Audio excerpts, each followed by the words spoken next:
Welcome to Cream, Eggs and Jam, a podcast for food nerds with show and tell by Elise Bulbrook and Scott Bagnell. We love to cook with cream, eggs and jam and learn from food people who give a damn. So join us each week for thoughts, tips and tricks with guests, recipes and more in the mix. Scotty, we made it. Yes. It's episode 5. We're here. Congratulations to us. We have defied all odds despite there being only 24 hours in the day. We have fit in up to 5 podcasts now. This is amazing. I can't believe episode 5. It feels like a milestone. That's a very small milestone, probably in the scheme of things. But, you know, in our very hectic lives, I think this is a milestone. Thank you for joining us on this crazy journey. We hope you are enjoying it as much as we are. We're having fun. And hopefully someone out there's having fun with us. At least one person. That's it. But as with all creative endeavours, you must just start in order for the motivation to follow. So I think we have a lot to celebrate. And let's get into it, Scotty. You know, welcome to Cream, Eggs and Jam, episode 5. I'm Elise Bulbrook. And I'm Scott Bagnell. Thank you for joining us today. I'm coming to you from Yuggera country. And I'm coming to you from Wurundjeri country.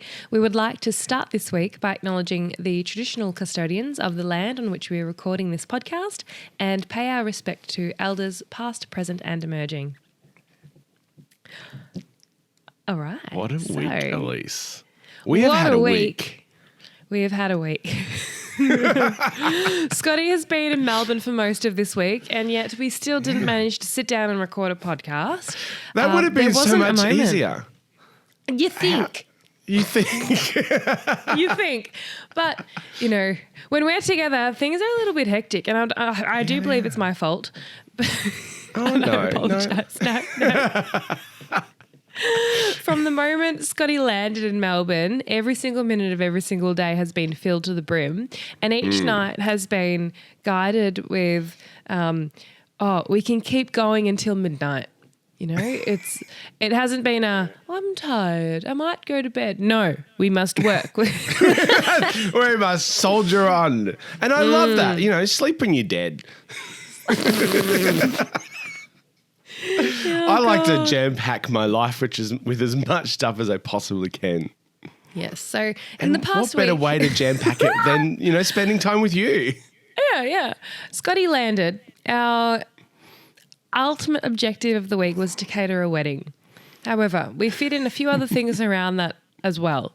So Scotty landed. We went to the bitters lab immediately upon Scotty's arrival. As promised, you delivered. As promised. That place was insane. I have never experienced so many different bitters, so many different flavours. If you're in Melbourne, you have got to go to this place. And they had all these little samples so that you could smell and taste them, which I love because, like, you read these things on a bottle. And for something like bitters that has so many aromats, I think it's impossible to fully understand the flavour profile of what you're going to get in that bottle. And when you tasted them, holy moly, they were incredible, weren't they? Oh, yeah. So in episode 4, we discussed cocktails. If you're listening now and you don't have the context of why on earth we went to the bitters lab, and bitters are these wonderful... will we give them the category of aromats? Will we give them the category of... Anyway, bitters are bitters. What are bitters? Yeah, that's a conversation. It's a distilled product that introduces herbal notes, fruity notes, spice notes into drinks or other things that you might add bitters to. I've actually put bitters into apple pie before. I was just thinking that, like, they have such a complex flavour profile that in baking, I think that would be amazing. This apple pie recipe that I once did, Scotty, it's actually an apple pie recipe that it's my go-to if I'm going to make apple pie. You put a little bit of Angostura bitters into the caramel and it complements the other spices within the caramel. So I like to add a little bit of black pepper as well as cinnamon, cardamom, ginger. Oh, yeah. Yum. spiced caramel apple pie. Of course, there's salt too, because everything with sugar must have salt. So that was our first fun stop. Yes. And then I brought Scotty home because we had places to be, places to go, but we also had to nut out a few things for the wedding. So we made a few doughs that afternoon. Yes. Before going to Francois, because episode 2 of Cream, Eggs and Jam, we spoke about French cuisine, and we've been hanging out to eat French together. Yes. Ever since that episode, I needed a French fix, and Francois was beautiful. I loved the feel of the interiors. Felt like you're in this French bistro. It was super cute. Everyone was jam-packed in like they do in Paris. Like the restaurants in Paris are generally quite small and you're all just jam-packed in, and it's just got this hustle and bustle and vibe, and the people were great. The waiters were magnificent. Wine. Oh, that wine. We had the best wine. We left it to the waiter to give us a recommendation, and my goodness, it was good. And the food was so good. Oh, upon sitting down, we were served hot baguette, and not a chewy baguette. It was like a baguette that you could actually bite into, which is always a relief for me. I have quite a lot of difficulty with my jaw, and that's what Scotty also had to be here for, my dentist appointment. That's right. Full if you're experience. listening, if you grind your teeth at night, you might need to get that checked out. I got it checked out a bit too late, okay? But this baguette I could bite into. This baguette was served with glorious butter and a little bit of mustard. I don't know if we were meant to put the mustard on the bread. Something that we should have asked was, what's the intention of the mustard being served alongside this baguette? Because when you're not sure, asking is always the right thing to do, but we did not do that. And we proceeded to put this mustard on the baguette, and it was beautiful. The rillette. That rillette. The rillette was so good. Oh, it was done so well. I think like that you want a rillette that is held together by this glorious fat, but it just disappears in your mouth. The moment it hits your tongue, it melts away and you're left with this beautiful duck.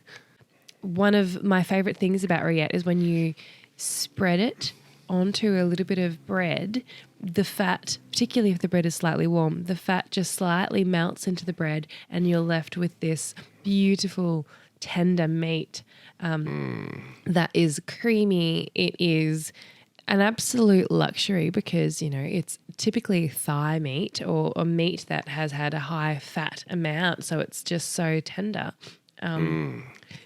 It's incredibly gluttonous, but it's incredibly wonderful and makes life worth living.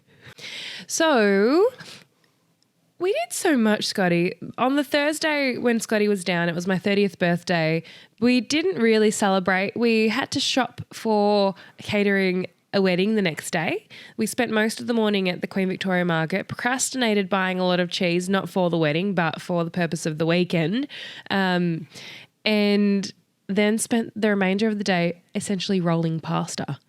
I don't know if there are any other. Yeah, I don't know if there are any other caterers on this universe that would hand make pasta for a wedding, but we did, and for we've done it now. 100 people. You live and you learn. You live and you learn. It's a lot of pasta. Look, that's what I would want at my wedding. So that's how I approached it. Yeah, rightly if so. If there is a pasta course, yeah. You got to get it right. Funnily enough, there was a Kardashian wedding also on the weekend, and the pasta servings there were ridiculous. Did you see? You sent me a photo of that, and nah. Like, nah. That is, like, what was that? It was like a spaghetti ball. It looked like I don't know. It was like a arancini ball of spaghetti rolled up. Well, you know when you eat spaghetti, you eat it with like a fork and a spoon, right? And you pick up a little bit of pasta and you twirl it into your spoon. And what was on this beautiful Dolce & Gabbana plate was essentially one forkful of twirled pasta. It was ridiculous. I hope that was understand. a canapé. Was that the main meal? It's got to be a part of a degustation. Yeah. People would be hungry, or maybe their objective was just to get people drunk, or they just wanted to put out those beautiful plates with a food product on them that wouldn't be eaten anyway. I don't know. Do celebrities eat? Yeah, I don't know. I would love to understand what the thinking behind that one was. Yeah. Food is fun, guys. Food is fun. And if you're ever serving food, you should serve it with the objective of ensuring the diner will enjoy themselves. That's right. One mouthful is never enough. It is a tease. It is a disappointment. That's what I have to say on the topic. Talking about food is fun. Mm-hmm. Also on your birthday, you judged a cooking competition. Oh, I did. We managed to do that as well. That was between the hours of 6 p.m. and 8:30 p.m. on the Thursday.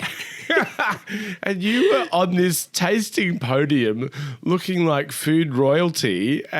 The Prime Minister of Food on your podium. The Queen. The Queen of Food. I think we should share a photo. We should put a photo up here so that you can see Elise on her food podium. Can we do that? Let's do that. I was contacted by my local high school to do this, and at no point was I told that I would be sitting on a throne at the front of the room in front of an audience of 30 people while I proceeded to eat 12 things. I was living for it. That was very funny. And I had to look casual, natural. Oh, my gosh. And you did so well. This was food prepared by young people, and I didn't want to make them feel awkward either. What I loved most about bringing you along, Scotty, was that you got to see where I went to school, and you got to have a little bit of I mean, you literally did get to sample because I called you up onto my throne and demanded that you try every dessert. But you also got to have a little bit of a sample, a taste of the kind of environment where I grew up. In Melbourne's north, we have such a rich multicultural hot pot. And there were textbook examples of different pastas. There were textbook examples of Carolyn cutlets. There was a textbook example of baklava, and when it was served warm, and the filo pastry was made from scratch. These young people are the people that I grew up with, essentially, and this is an area that Melbourne should be so proud of, because the young people are passing on or are inheriting the tradition of their families with so much enthusiasm. I did not grow up like that. I grew up with Chico rolls and all-you-can-eat pizza from Pizza Hut. That was our food experience during high school. So I loved that multiculturalism that all of these beautiful dishes displayed. So that was a Thursday night. As you can see, it was quite an intense experience of Scotty being in Melbourne. It was a jam-packed schedule. On the Friday, we catered a wedding. The Friday morning involved Scotty doing some finishing touches on a range of desserts for our dessert shrine. Yes, that was so good. So good. We arrived at the venue. We got stuck into it. We served 95 people. Canapes, a pasta course, mains. The mains included roast lamb, roast potatoes, or not just roast lamb, it was a slow roasted shoulder of lamb. Oh, yeah, fall apart. With the pangrattato. I loved the pangrattato crunch on top of that slow roast lamb. That was so good. I could eat a plate of that right now too. I'm just hungry right now. We're always hungry. Yes, the alternate protein was a trout en papillote, and when we do weddings, we serve sharing plates, so anyone can take a little bit of anything. We had this beautiful roast carrot salad with vinacotto, sunflower seeds, beautiful dill, and caramelized red onion as well, and a beautiful leafy salad with garden leaves and radishes as well. Not to mention the dessert shrine. If you are getting married and you're thinking, oh, I want a cake, you should consider a dessert shrine. Yes. I think I've got a feeling that it's what my personal preference would be, particularly as a caterer who doesn't have to then cut the cake. Yes. Or like the stress of making a wedding cake. The last wedding we catered for, we made the wedding cake. And like, I think the worst part of a wedding cake is the transportation process. From where you've made it to the venue is the most nerve-wracking time of your life. Like those moments in the car transporting that cake, your hours and hours of work can be undone in a second of it sliding off, falling. Oh, yeah. Oh, God. And there's only one. There's only one wedding cake. Yeah. What would you do if that happened? Like, you can't just whip another one up in 5 minutes. Oh, I'd probably go to like a donut shop and make a tower of donuts. Call that a day. Oh, my God. Oh, no. Oh, I'd hope that would be for someone's wedding who would forgive me. Well, at least on the weekend we got to relax and we went to the beautiful Yarra Valley. That was stunning for your magnificent birthday. It was a lot of fun. We stopped at a few wineries, and one of them being Punch Lance. The Punch Winery in St Andrews is on Scott Road. That was like a sign that it was going to be good, and the universe delivered. It was good. Yep. Oh, yeah. Oh, my goodness. The winemaker there, what was his name? James Lance. James Lance. He was so knowledgeable and passionate, and his storytelling in terms of the journey behind the wine, I lived for. It was so good. Quite often I'm left a little bit disappointed with wine tastings. Depends who you get and their knowledge of wine. And sometimes it's a little bit superficial that here's the wine, this is the varietal, and it tastes like grapes. And you don't get much else than that. Whereas James took us through the journey of the introduction of the vines, where they came from, his family history, how they approached the making of the wine, the composition, the flavour palette that they were looking for, the way in which they produced the wine. It was so good. Oh, yeah. And if I recall, Scotty made the big call that this was his best experience at a Salador. It was definitely, probably because I was surrounded also by beautiful people, and, company helps with a great experience. But, we were just out in the sunshine, magnificent day. The pace of the wine tasting was beautiful, that we had time to appreciate it and talk about it and discuss it. And then, the level of detail and storytelling that James provided as part of the tasting experience just took it to that next level. Yeah, everything was perfect about it. Absolutely everything. I think giving us the opportunity to sample each wine and talk about it amongst ourselves too. He didn't know that we were the kind of crazies that we are. Yes. Everyone at the table was definitely the kind of obsessive food person that we like to keep company. And of course we wanted to talk about the wine.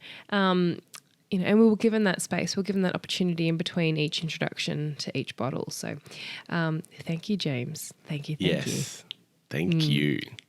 Pinot Gris is my hot tip for that winery. Their Pinot Gris was amazing because they took it to the next level. Quite often Pinot Gris can be quite crisp and dry and a great food wine. But this one, I think they included a little bit of skin contact in the making of it. So it had this beautiful, rich golden colour to it. And it had the buttery notes that you get with Chardonnay in a Pinot Gris. So it lifted the whole thing and gave it this body that you don't expect from a Pinot Gris. But you still had that freshness of a Pinot Gris. It was divine. I need a case of that, I think. We can arrange it.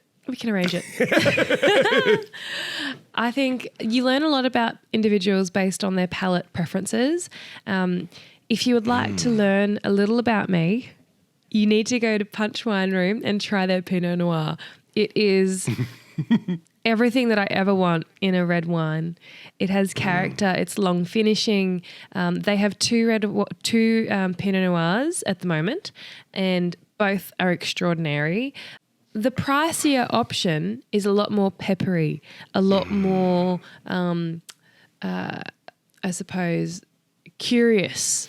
And the full-bodied Pinot Noir, which is absolutely. unusual. I think that's what I liked about this winery, that they were pushing varietals into different spaces in a good way. Sometimes that's a bad life decision, but this was a very good life decision. No, this is done with very, very delicate attention to the craft and acute awareness of what would bring out the best of the grapes, the best of the process. I found that their Pinot Noirs, you know, when you think of wine and black fruit notes, it's like a textbook wine and with black fruit notes. It's exactly what I would want. It was like alcoholic Ribena without the sweetness, of course. But yeah, we did a lot on the weekend. We did so much. That's our weekend wrap, everyone. Yeah. You've had a glimmer into the life of Elise and Scotty over the past week. It has been absolutely hectic. And now here we are recording a podcast like it was yesterday that we recorded episode 4. Yes. And we have a new government. Oh, Australia, you've done well. That happened too, didn't it? Yeah. Since you've been gone, I went to a dinner at the ASRC, the Asylum Seeker Resource Centre, and the mood there is extraordinary. There is this renewed sense of hope because we have a government that is a little bit more humanitarian than the last, and there are people now who actually have hope that had disappeared, that they will get to see family again, that they will get permanent residencies. This hope didn't exist under a Liberal government at all, and the importance of hope is so integral to survival for so many asylum seekers. So thank you, Australia. You've done well. Anyway, in Masterchef land this week, on Sunday night's episode... Did you watch it this time? Scotty, I need you to give me a rundown. I've seen some clips on the old social media. But, of course, watching a full episode for me is always a difficult challenge because of the trauma. However, Scotty, tell us, what was the challenge on Sunday night's episode? Well, I think it's a great segue into how we started today's podcast talking about multiculturalism, because it was a combining of cultural cuisines. Very interesting. The MasterChef, I can't keep up with the format anymore. They're really mixing it up. So it wasn't an elimination. Usually Sunday's an elimination. But they combined the two teams together. Fans and favourites are now one. And so to celebrate the combination of the teams, they combined cuisines. I found it very interesting that the F word was not mentioned during this episode, that being fusion. And immediately I thought, is this a fusion challenge? But it was a cultural combination of cuisines. And the contestants got to choose 2 different cuisines to combine into one. And... can I tell you, everyone looked stressed about this challenge. There is something about this idea of fusion food that scares people. And I don't know what it is. I don't know why it is such a faux pas, but people were a little bit worried. If you were in their position, Scotty, what would you have made? Oh. How would you have abated the fear? Abated the fear.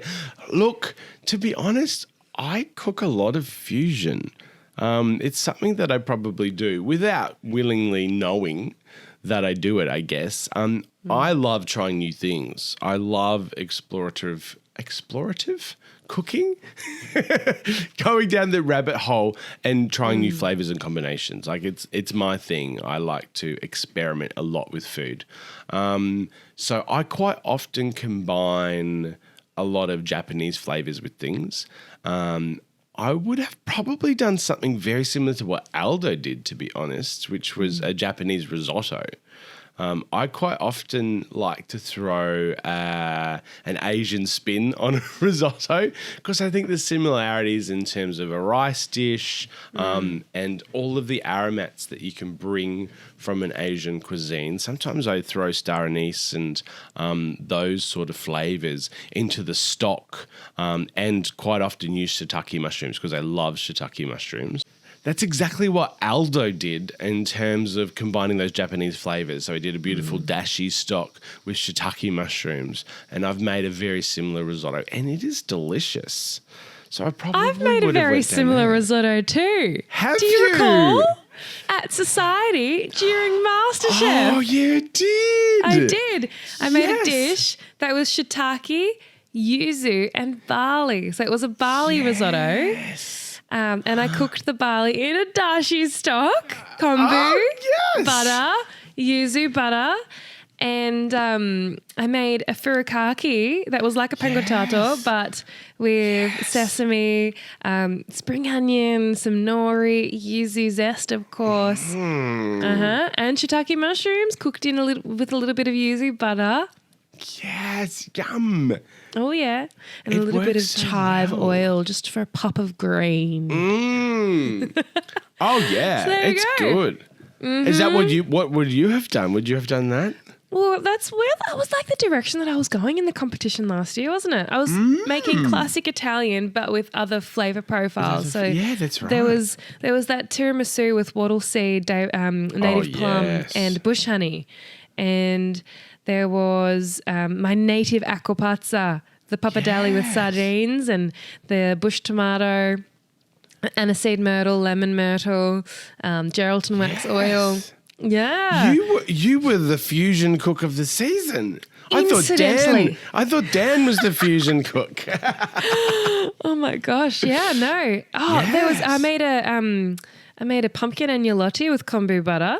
And fermented chilies and a pangrattato again, walnut pangrattato with that one. Yes. But it was never an intention to identify as a fusion cook. And I think the language of fusion never arose in the context of my cooking. However, the language of modern cuisine did. And what I'm curious to know is, do you think that fusion is now a dirty word correlated with dishes that were attempted within a particular era of cuisine, in the last 20, 30 years or so, that just completely failed? But now we've kind of gone through a bit of a paradigm shift, a skill shift, and dishes where there is a combining of cuisine are actually working with subtlety, generosity, with, I suppose, respect as well in the mix. They're working, but we're not calling it fusion because fusion is so connected with so much that went wrong. I don't know, could this be it? I think so. I think for some reason fusion is a bit of a dirty word, and it probably comes from that like 90s food trend where things were forced unnecessarily. I think it was fusion for fusion's sake rather than for the sake of flavour.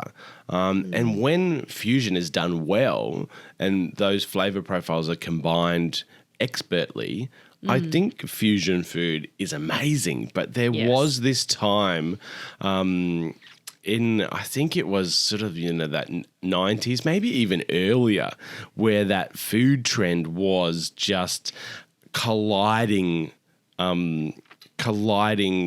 cuisines done really badly. Oh, yeah. And I think it's given it a bad rap. Colliding. That's it, colliding. A collision of cuisines. I think there's a risk there as well. Food is always political, and there's a risk within fusion cuisine or fusion food that there is a cultural appropriation, a denigration of tradition and history. And I think that's also something quite sensitive about the word fusion. And when we celebrate fusion food, we can perhaps put ourselves at risk of, unintentional racism.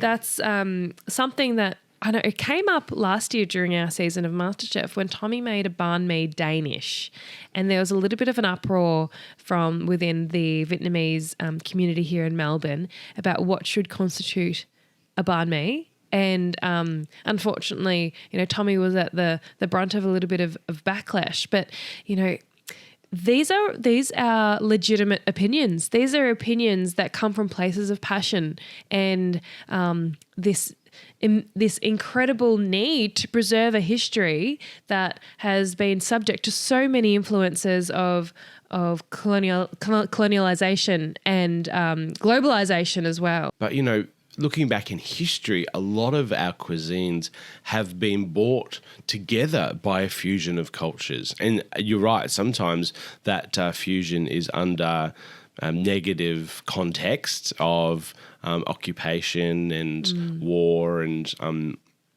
all of those sorts of things. But there are some amazing outcomes that have come from that in terms of informing our food culture, like the banh mi, like you just suggested, in terms of the French occupation of Vietnam and that influence of French cooking coming into and merging with Vietnamese cooking. And the banh mi is the perfect example of that beautiful crusty French baguette, the pâté, which that French influence, and then it's got all those beautiful pickled vegetables and the pork and the chili and all of those Vietnamese flavors coming together. And banh mi is one of my favorite foods in the world. I eat it on a very regular basis and it is just fabulous. Oh, the Italians wouldn't have pasta, Yes. if noodles weren't appropriated. Italians wouldn't have polenta either. Maize was something introduced. And I was yesterday years old when I found out that kaki, which is what I thought the Italian word for persimmon was, and it is, but and I also knew it was the Italian word for persimmon I also knew that kaki was the word for persimmon in Japanese. It was because the kaki, the persimmon, actually was brought from Japan to Italy. Yeah. And so that word has travelled as well. I would love to talk to someone who was in the Fusion Challenge or the Combining Cuisine Challenge. Let's not use the F word if it wasn't used. But, there would be a reason for it, surely. We've had the wonderful opportunity to be able to invite Alvin Quah to Cream, Eggs and Jam this week. So shall we hear from Alvin, Scotty? I would love to. He's one of my favourites on this season. Hi, Alvin. Thank you so much for joining us. Hey, Alvin. Welcome. Hi, guys. It's such a pleasure to meet you guys and talk to you guys. Oh, of course. I can't believe that, we have the grace of getting to know you, as someone that has dreamed of knowing MasterChef contestants. You're one of the ones that I would have dreamed to have met. So thank you very much for being so generous with your time. Now, thank you. On Sunday night's episode, there was a fusion food challenge, and we just wanted to ask you, talk us through what happened when you were thinking about the creation of that dish.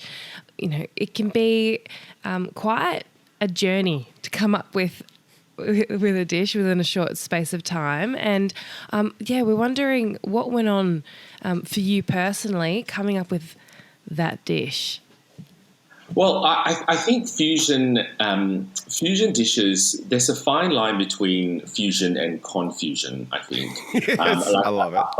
I actually sort of find that a lot of people, they try to do sort of fusion dish, but sometimes they're not very successful. So coming up with that dish is not entirely easy either. I think sometimes we forget that a lot of the, like you guys know, because you guys are, like cooking pros, like a lot of the things that you do, and Scotty, maybe you, because you do a lot of desserts and like desserts, there's a lot of French techniques there already. So you could really just use any sort of local ingredients and just, do a classic meringue or Swiss buttercream or whatever, and that in itself is fusion, and yet people don't necessarily recognize that.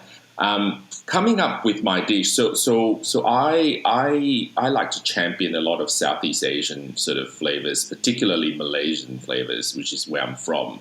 Yes. I have one particular dish in mind, which is such a peasant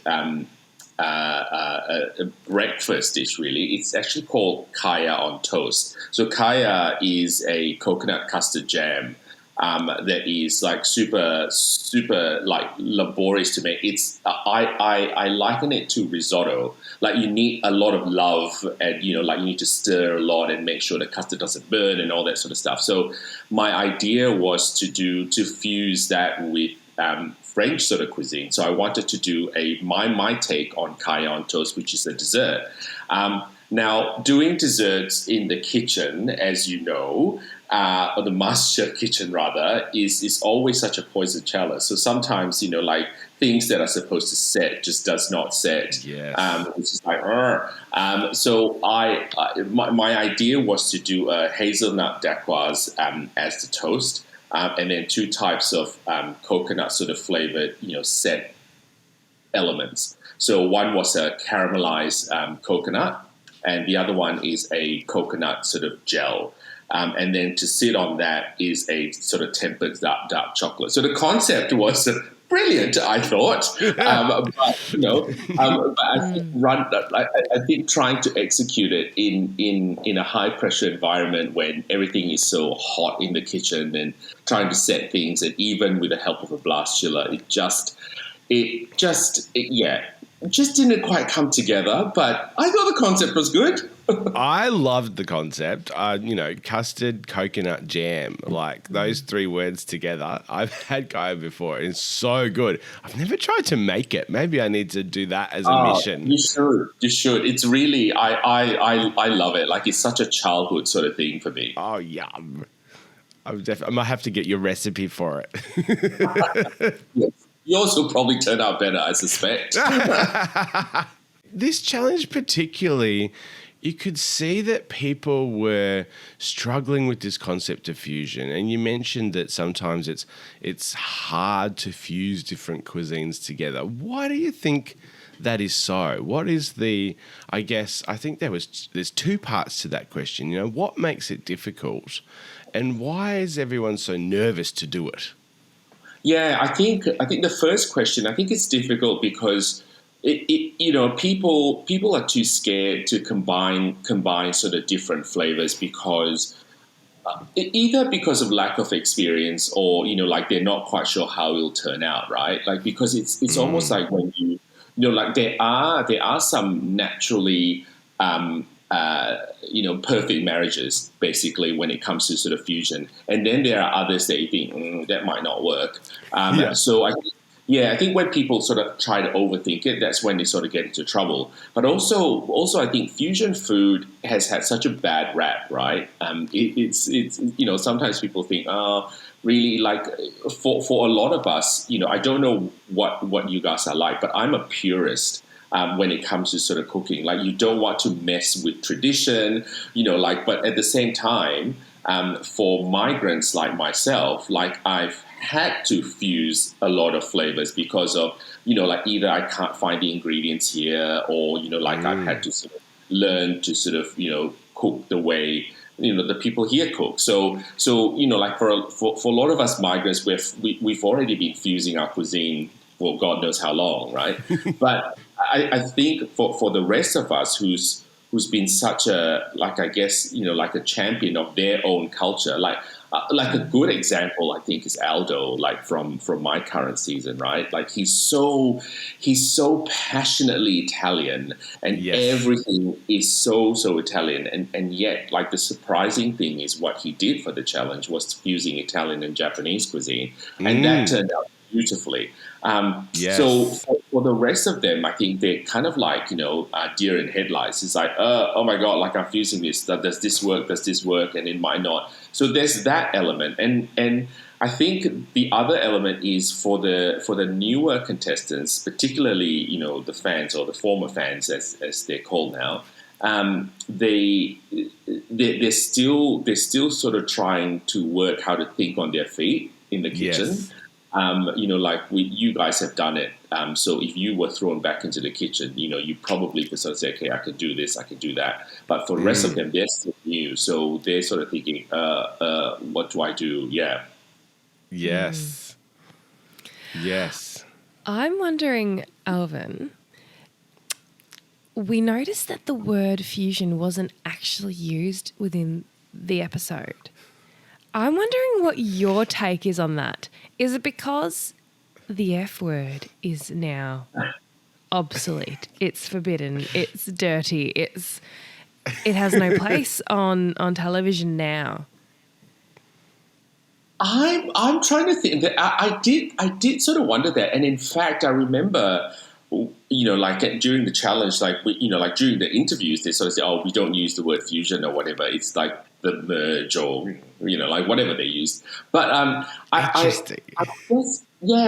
guess so. I think in an era of we're trying to be an integrated society. There's a bigger picture here. I think fusion, in a sense, sort of.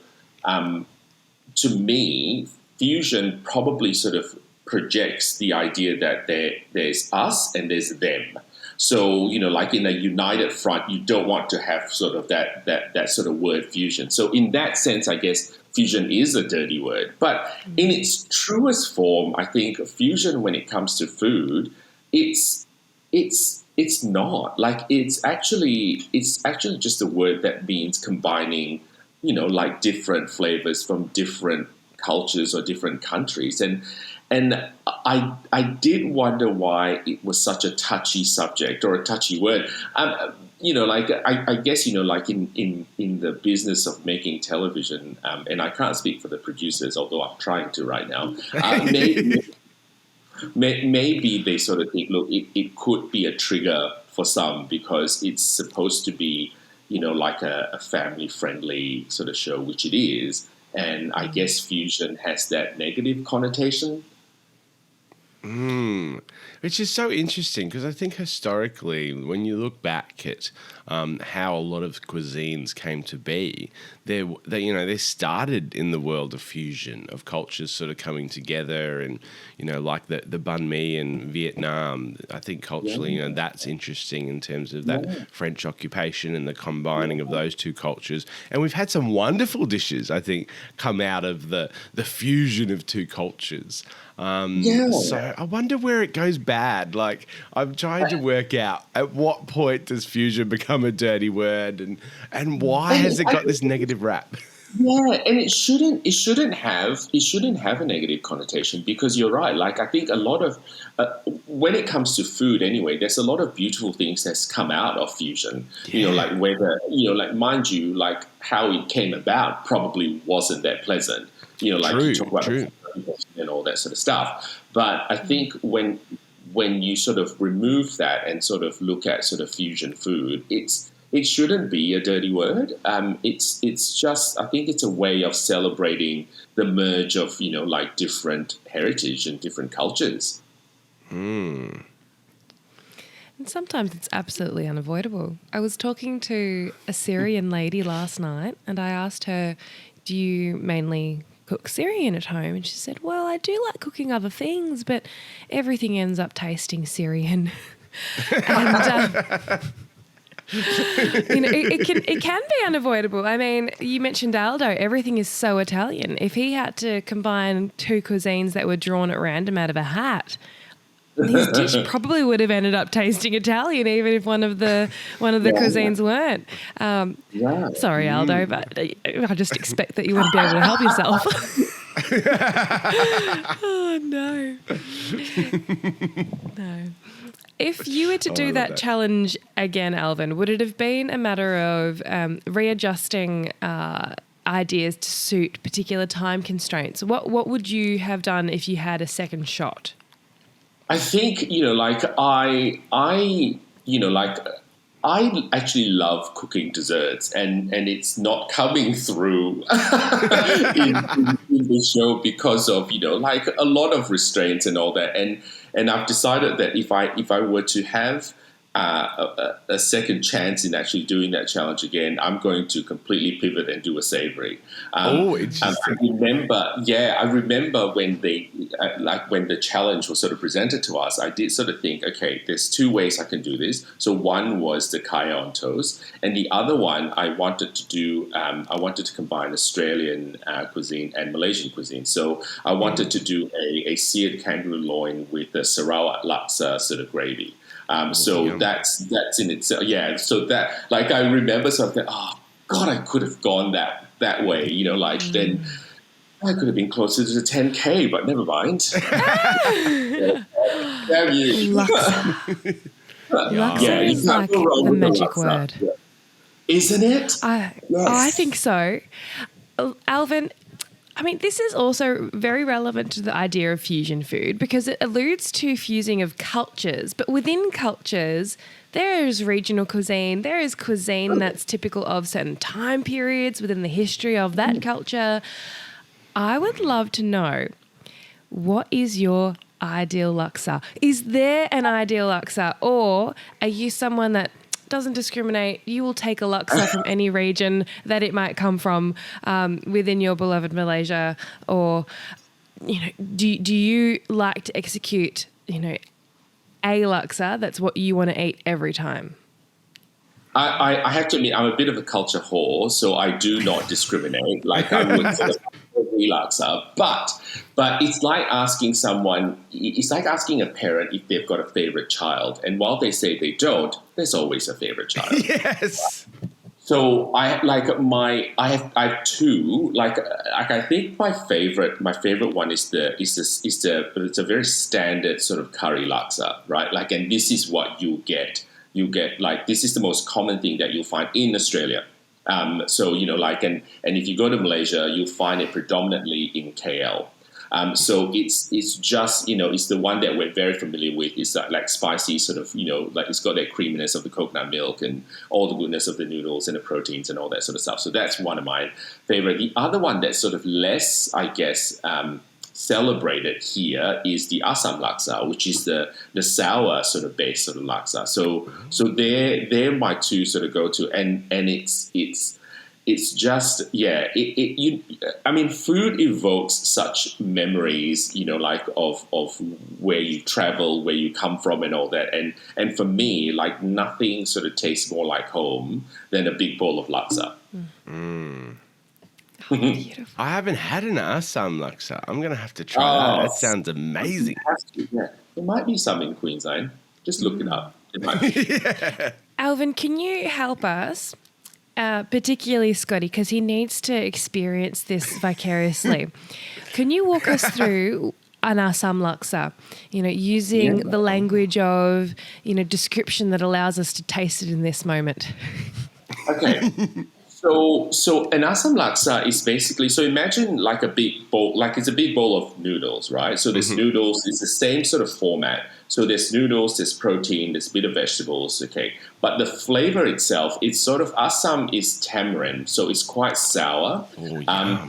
And the broth is a little bit more, it's more sort of consomme rather than the thick sort of coconut cream curry laksa that you get.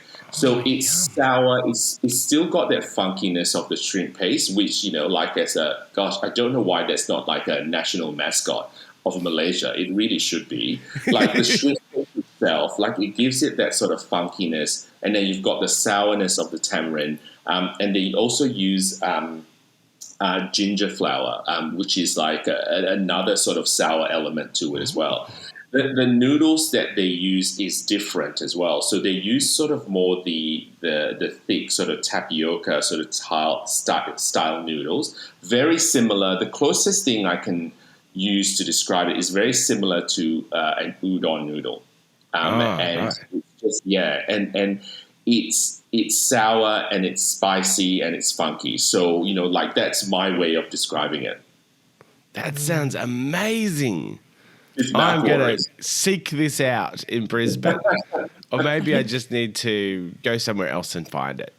That's right. I'll cook it for you one day, Scott. Okay, I'm there. Oh, dear. Dinner at Alvin's house. Lock it in. Please. Yes, please. Other than your house, Alvin, we're wondering if you could also share with our listeners some top dining tips. Where have you been eating? Yeah. What are your favourite must try restaurants?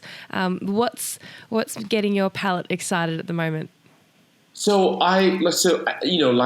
Thanks to the show, I'm currently residing in Melbourne, but I'm from Sydney. I can give you a couple from Sydney that I like really, really sort of adore. And one of them is they're all around, unfortunately, gosh, I sound like such a bloody hermit. They all revolve around sort of Surrey Hills, which is where I live.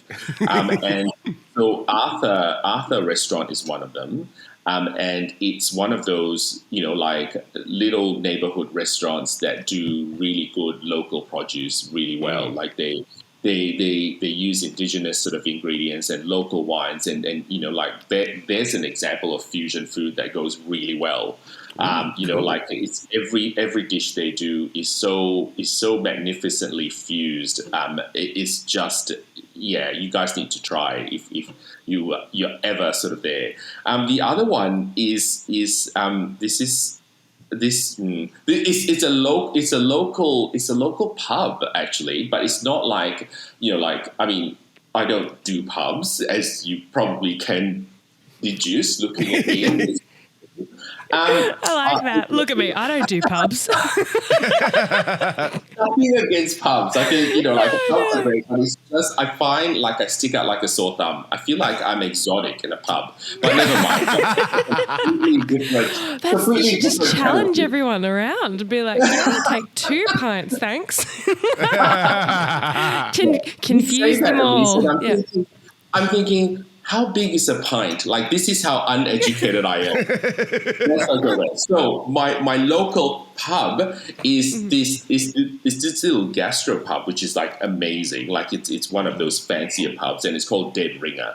And I don't know whether you guys get this. Like, sometimes it really helps if you go to a place, and this is so cliche, that knows your name. Like they know what you order. They know not through television, but like because you go there so frequently, and you just sort of like, if you feel like eating alone, you sit at the bar, you talk to the bartender, or you can be good friends, and they know how to look after you. And I don't know, like they do really good. I call it modern Australian. So a lot of their food is delicious, and that's my go-to at the moment. Yes. Oh, that sounds so good. I'm not that person that goes to the same place twice often. I like trying new things, so I'm an explorer. I'm out trying. Okay, tick that off the list. Next one. Yeah, I am as well. Don't get me wrong, but I think they are my regulars that I sort of go to. And every time people ask me, where would you recommend? I would sort of go there. I mean, there's a whole list of beautiful like restaurants in Sydney, and you could Maryvale alone, that whole group has a list of like restaurants that I would sort of say, go there, like amazing.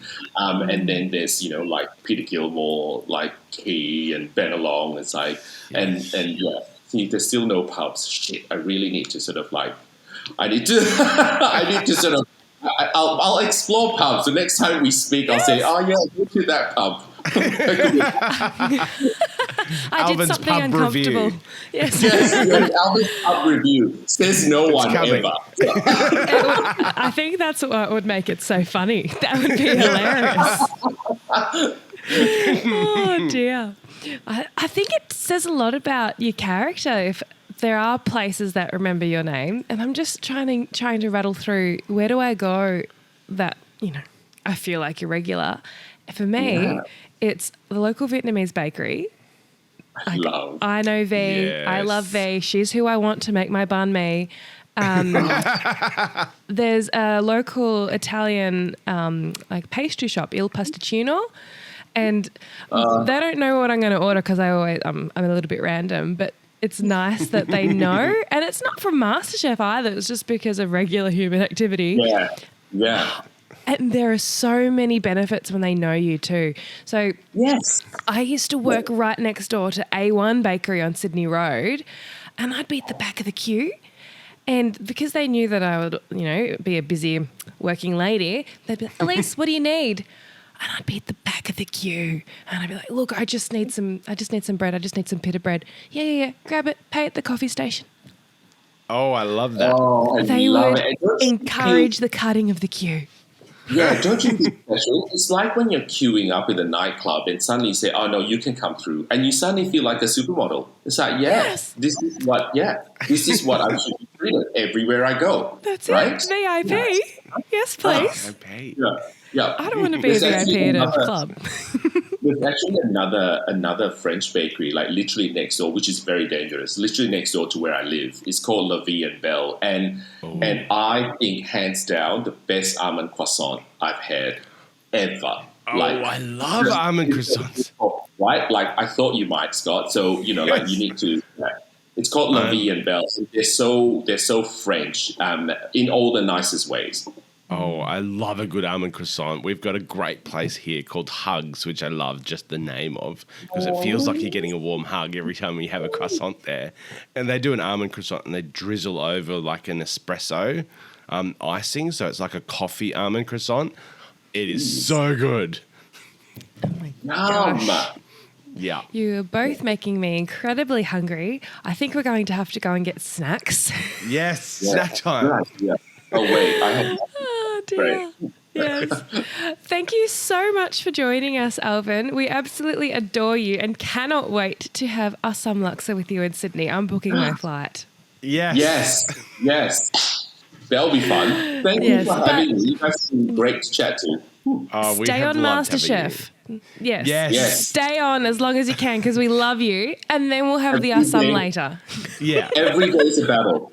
Every day's a battle. Oh, no. You know that. I'm rocking. In the corner, literally. Oh, no. I can look, we can relate. It's funny that, isn't it? All right. Well, good luck. Thanks, guys. And we can't wait to see you celebrate more wonderful food. Lovely. Great chatting to you guys. Thanks, Alvin. Bye. Alvin is such a wonderful contestant on this season of MasterChef, and I love him from his original season. He brought so much life and genuine hospitality into the MasterChef arena that time around, and I think it's an absolute blessing that our screens can be graced with Alvin for a second time. Yes.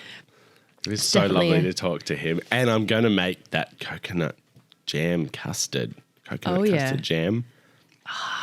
Those three things together. Oh. Now, we have done a little bit of research, and Scotty, I believe you've come up with a few results when you've looked up the definition of fusion, because we need to get to the bottom of why the producers might have left out the F word from this episode. I did find an article by Delicious Magazine written by Matt Preston, former MasterChef judge. So I thought this was an interesting article. And Matt Preston asked the question, is fusion a dirty word from the 90s? And he says not at all. He actually credited fusion food for creating some of the world's best dishes. And a quote from him in this article says, imagine a world without beef vindaloo, pizza, paella, tempura, sweet chocolate, and even the Christmas turkey or the humble dim sim. You are imagining a world without fusion, my friend. Or how about Italian without tomatoes or Indian without chili? Witness here the importance of the culinary cross-pollination that fusion represents. Favourites in one country are often developed somewhere else. Chutneys originated in India, ketchup from Malaysia, and marmalades, and our favourite jam from Greece and the Arab world. So I think that's an interesting perspective in terms of this idea of fusion has informed a lot of our cultural dishes.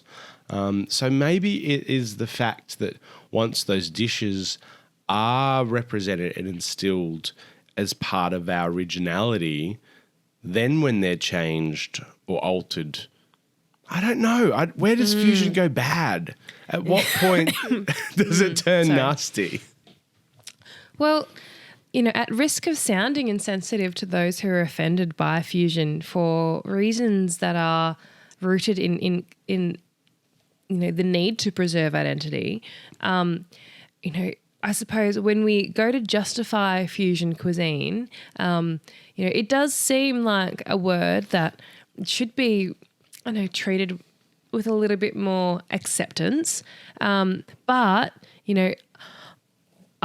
I'm cautious of that. I know that there are views within our community that are loaded views that come from perspectives that are very, very passionate on this topic. So I'm a little bit cautious to fully accept what Preston has to say. I think that, he's coming definitely from a place of knowledge and understanding of the globalization of cuisine, and it's inevitable that that's happened. Is fusion a dirty word? I think that it is a word that has a caveat. It's a word that, might be used to allow us to describe a world of globalized food that we have the luxury of eating in some contexts.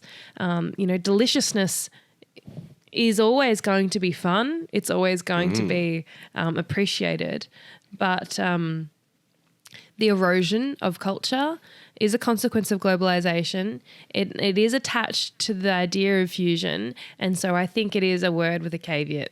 That's not going to be my particular, I suppose, perspective on it. But I think for others, maybe it's a dirty word just because it's associated with so many dishes that went wrong, 20, 30 years ago.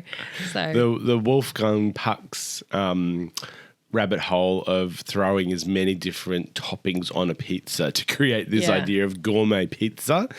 It's probably maybe where things started to go wrong. Oh, gosh. I don't know. I think it is when it was just done without thought, or it was done for fun, but the end result was interesting but not delicious, let's say. I've found an article, Scotty, and we'll credit it in the description of this podcast. And in the article it says, in an attempt to stand out during the fusion food boom, some chefs focused less on marrying flavours and more on unexpected flavour combinations, which resulted in odd and undesirable dishes. As a result, the term fusion is often met with hostility in the culinary world today, sometimes being referred to as the F word by chefs who don't want to be associated with the confusion era of fusion food. So that could be an explanation for the repulsion. Yes, I love that. But there are some chefs that are doing it really well. I had a look on my cookbook shelf and I thought, I wonder if I own any cookbooks that are fusion. And I don't have anything that is labelled fusion food. You never know. I have so many cookbooks. I thought, let's have a look. But I did find this beautiful book here, Momofuku, by David Chang. And legend. He's an absolute legend. And I think this is a prime example of fusion food done well. David Chang is a Korean-American chef cooking Japanese food. And so that's already a fusion of cultures. But I love his food, and there's some magnificent recipes in here.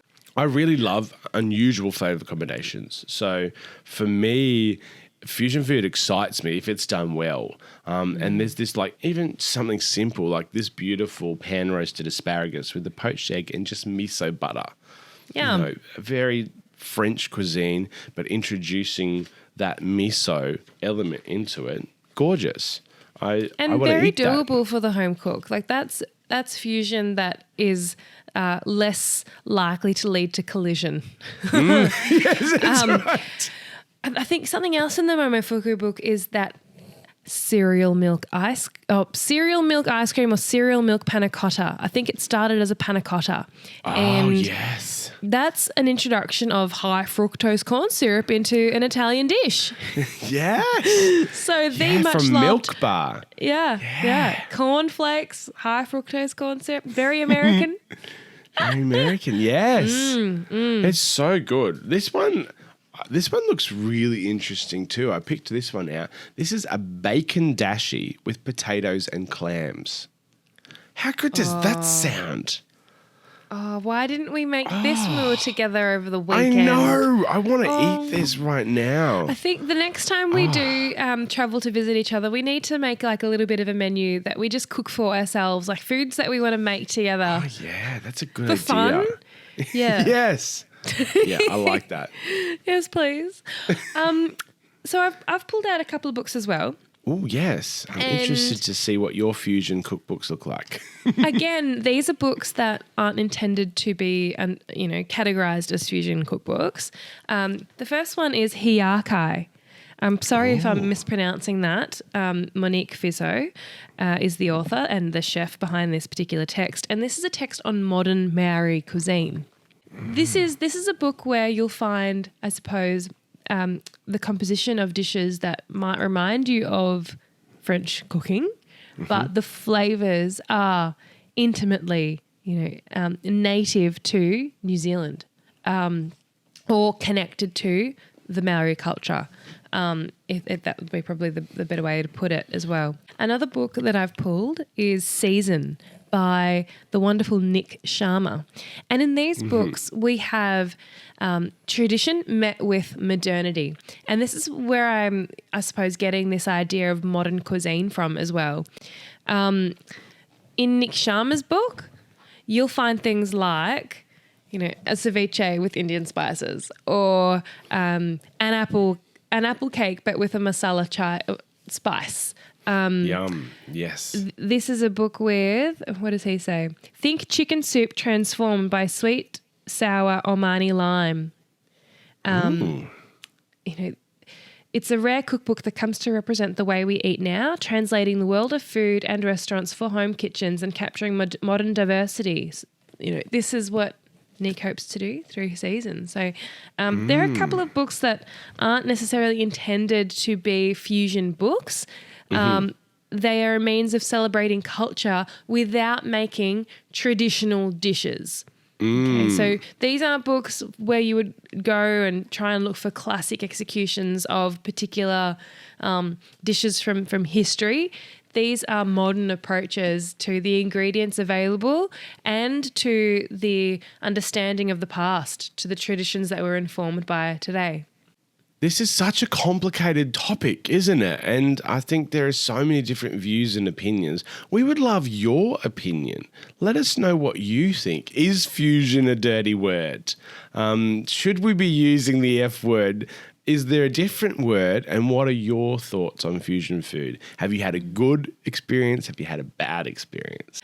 Scotty, we've had quite the discussion today and we've covered a lot of sensitive, delicate topics. We both always come from a place of thoughtfulness and good intentions, so we don't want to have, I suppose, offended anyone listening today, but, if we have, we'd sincerely apologise, if our language use has been at all uncareful. Please know that our heart is always intended to be in the right place, in our chest. Yes. But please be in touch, be part of the conversation. Yes. If you're a part of this, we can learn together, and you can help us understand more. That being said, I think it's time for a little bit of a lighthearted show and tell. Woohoo! My favourite segment. Yes, I'm please. not very prepared for this segment, by the way. But oh no! Shall I go first while you gather your thinking juices? Yes. So, while Scotty was down, I enlisted him for the frying of copious cannoli shells, and I still have some left over. And I have filled a cannoli shell. Oh, yum! So my show and tell is a cannoli with Sri Lankan love cake spices. What? Is that fusion? It's fusion. I don't think. Look, if you're listening and you've got any ideas about how to fuse Italian with Sri Lankan, let me know. The obvious answer is creating a child like myself. That my particular cultural backgrounds. Mum's Italian, dad's half Sri Lankan. So I've made cannoli and I've filled it with a ricotta that I've spiced with love cake spices. So a little bit of talk to cardamom. me about love cake spices.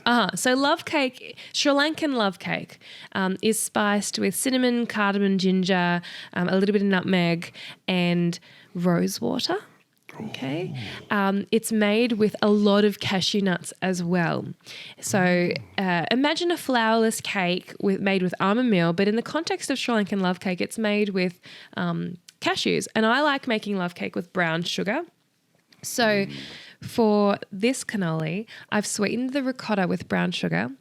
I've spiced it with cinnamon, cardamom, a little bit of nutmeg, a little bit of ginger.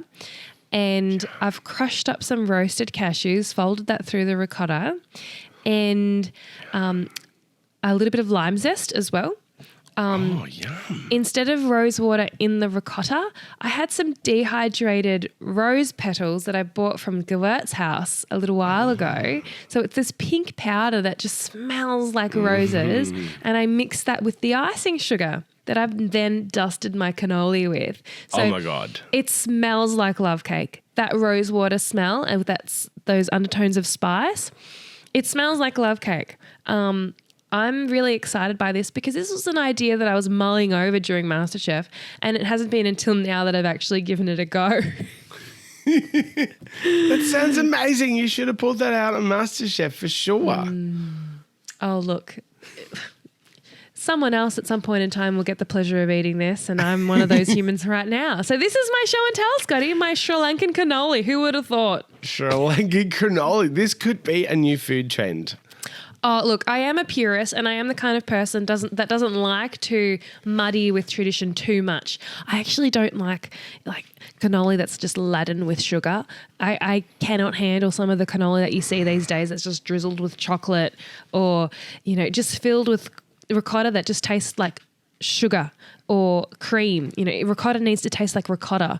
So this execution of cannoli, I've tried to retain some of those, I suppose, elements of tradition that I think need to survive the fusion experience.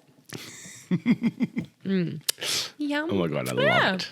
Was that enough time for you to gather your thinking juices and think of a show and tell? I have gathered some things here on my desk. And I'm going to segue from your discussion about chocolate. And I thought I might share 3 of my new favourite chocolates that I have discovered. Oh, hello. This is a brand, I'm probably not even going to pronounce this right. Solkiki. I'm probably doing a very bad pronunciation of that. But this is a divine chocolate brand. I love really unusual flavours. It's right up my alley. This one is a premium dark chocolate which has dehydrated samphire through it. So it's like salted dark chocolate I love a dark chocolate and you just salt sprinkles over the top of it. Divine. The salt just brings that chocolatey flavour up and elevates it so much. This is done with samphire. So and it is divine. People listening who don't know what samphire is, can you explain to us yes. Where we would find it and what it usually might look like or taste like when it's not in chocolate? Samphire is essentially like a succulent, Australian native, but it's not native only to Australia. You get samphire from all over the place. I think this samphire comes from somewhere over in the UK, if I am correct. Not entirely sure. I can't find it on the back of the packet, but I think it's from the UK. But yeah, it's a succulent. So it's found by the seaside on sand dunes. And so it soaks up all of the salty goodness from those sand dunes, and you get this beautiful pop of saltiness. It's herbaceous, but it's great for seasoning because it is quite salty. You don't expect it to be so salty. So it's used usually as like a garnish or something in beautiful modern Australian dishes to bring the element of salt and seasoning to a dish. So this is very clever in a chocolate. It must have been dehydrated for the chocolate, and ground. You would have to dehydrate it. There's sort of chunks of it in there because it's so watery that it's been dehydrated. So that one's quite interesting. This is from the same brand. This is another one. I think you would really like this one. Ooh. This one is white chocolate with raspberry, whiskey, and oats. Interesting. So good. Unbelievably good. It's such a good combination of the white chocolate and like the sour raspberries, and then you get that whiskey flavor, that real sort of oaky whiskey notes, and then like these little crunchy oats in it, which brings texture and that like oaty sort of goodness to it. It's like an adult breakfast cereal in a chocolate bar. One of my favourite things to get at the farmer's market for breakfast is a bowl of porridge with rhubarb and pouring cream. Yes. Can I get it instead with like that particular flavour profile? Yes. Imagine a bowl of porridge in the morning with white chocolate and whiskey. Oh my God. Nutrition. We need to try that. That would be so good. And this is my last one. I couldn't decide which of these three, so I'm going to show you all three. This one is beautiful. It's a salt pickled sakura blossom, so cherry blossom from Japan, in this beautiful dark chocolate. Delicious. So I have good. some salted cherry blossoms in my pantry. You've just reminded me of. Oh, yum. Maybe you could do a salted cherry blossom cannoli. I'll let you know if that happens. Oh, dear. Thank you for that show and tell, Scotty. The world of flavour is just endless, isn't it? It is endless. And I love weird stuff. That's my food nerd weirdness coming out. Everyone is probably going, why would you want chocolate that tastes like all those weird, strange things? I do. Look, weird can be done well. We'll put it that way. Yes. Weird can, and it can. And I think when you understand technique, when you understand classic cooking, that's when weird can then be actually done well. It's when fusion can be done well. You need to know the classics and master the classics before you can start to, commit adultery. So, as for our episode, I believe that's a wrap for episode 5.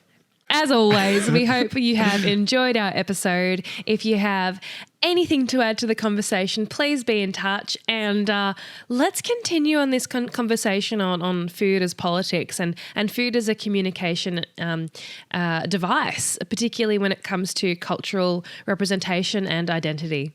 Absolutely, and we'd love to hear from you. Please subscribe to our channel. Send us your thoughts. We'd love to hear from you. Like this episode, share this episode, and join us next week for more thoughts, tips, and tricks. With guests, recipes, and more in the mix. Bye. Bye. You've been listening to Cream, Eggs, and Jam. I'm Elise Pulbrook, and you can find me on Instagram at Elise_foodperson. And I'm Scott Bagnall, and you can find me on Instagram at @SSBagnall. If you'd like to send us your show and tell, you can email us scottyanddelise@gmail.com. Or if you'd like the visual experience of this podcast, you can find us on YouTube at Cream, Eggs and Jam. Have a great day. Happy baking.